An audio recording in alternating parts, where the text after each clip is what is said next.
আকাশবাণী কলকাতা। খবর পড়ছি প্রিয়া বিশ্বকর্মা।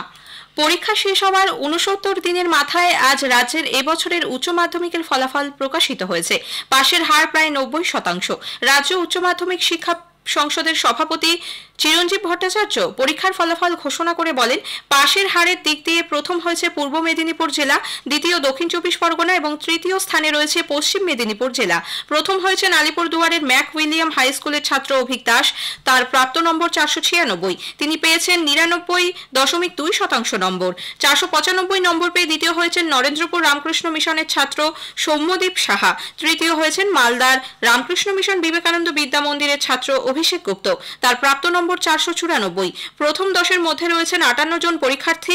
এর মধ্যে হুগলির 13, বাঁকুড়ার 9, দক্ষিণ চব্বিশ পরগনার 7 এবং কলকাতার 5 জন ছাত্রছাত্রী রয়েছেন। এবছর প্রায় 7,55,000-এরও বেশি পড়ুয়া উচ্চ মাধ্যমিক পরীক্ষা দিয়েছিলেন। ছাত্রীর সংখ্যা ছাত্রের চেয়ে 12% বেশি।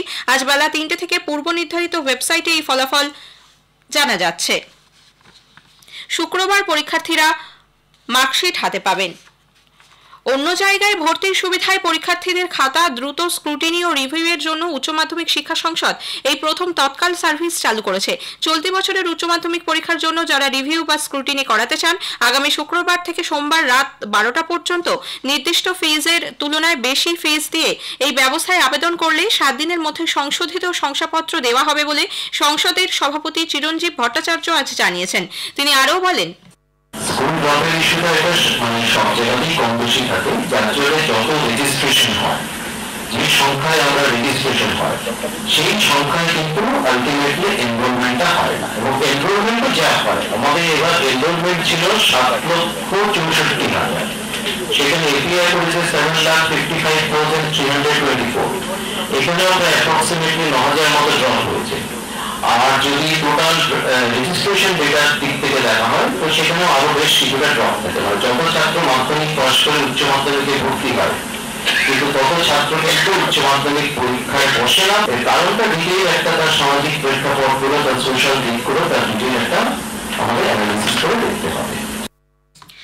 গ্রীষ্ম বা পুজোর ছুটিতেও এবার একাদশ দ্বাদশ শ্রেণীর পড়ুয়াদের পঠন পাঠন চলবে। ছুটির সময় অনলাইনে ছাত্রছাত্রীদের পড়াতে হবে বলে রাজ্যের উচ্চ মাধ্যমিক শিক্ষা সংসদ নির্দেশিকা জারি করেছে।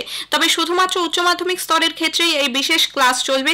ইতোমধ্যেই শিক্ষা সংসদের তরফ থেকে 2024-25 শিক্ষাবর্ষে রাজ্যের সমস্ত উচ্চ মাধ্যমিক স্কুলের প্রধান শিক্ষকদের একাদশ এবং দ্বাদশ শ্রেণীর বার্ষিক কর্মসূচির সবিস্তার তালিকা পাঠানো হয়ে গিয়েছে।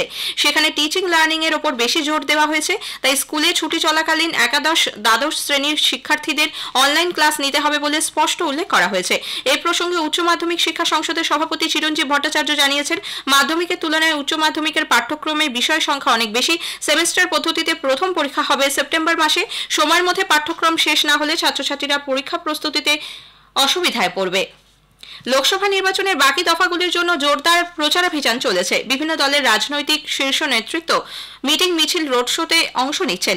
বিজেপির প্রবীণ নেতা প্রধানমন্ত্রী নরেন্দ্র মোদী বলেছেন, গায়ের রঙের ভিত্তিতে মানুষের অসম্মান দেশ সহ্য করবে না। তেলেঙ্গানার ওয়ারাঙ্গলে এক জনসভায় ভাষণে শ্রী মোদী প্রাক্তন প্রধানমন্ত্রী পিভি নরসিম্হা রাওয়ের প্রসঙ্গ তুলে কংগ্রেসের সমালোচনা করেন। তিনি বলেন, বিজেপির নীতি হল দেশ সর্বাগ্রে, অন্যদিকে কংগ্রেস এবং বিআরএস এর মতো দলগুলি পরিবার প্রথম নীতি নিয়ে চলে।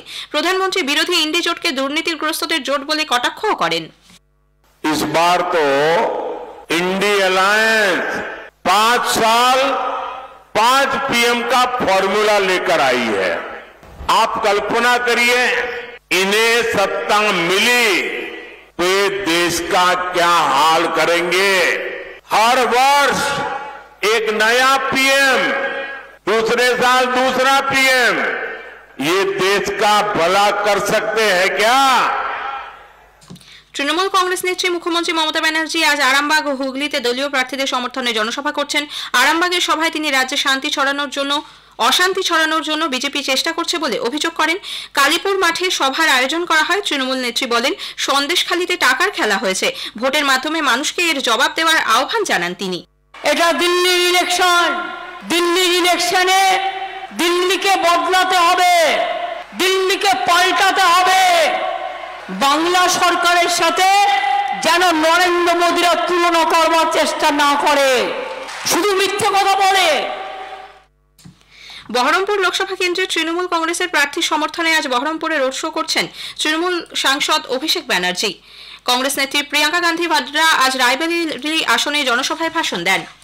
কবিগুরুর 163তম জন্মজয়ন্তী আজ রাজ্য জুড়ে নানা অনুষ্ঠানের মধ্যে দিয়ে উদযাপিত হচ্ছে। 25শে বৈশাখে চির নূতনের ডাক দিয়ে রবীন্দ্র জয়ন্তী পালিত হচ্ছে সর্বত্র। খবর শেষ হলো।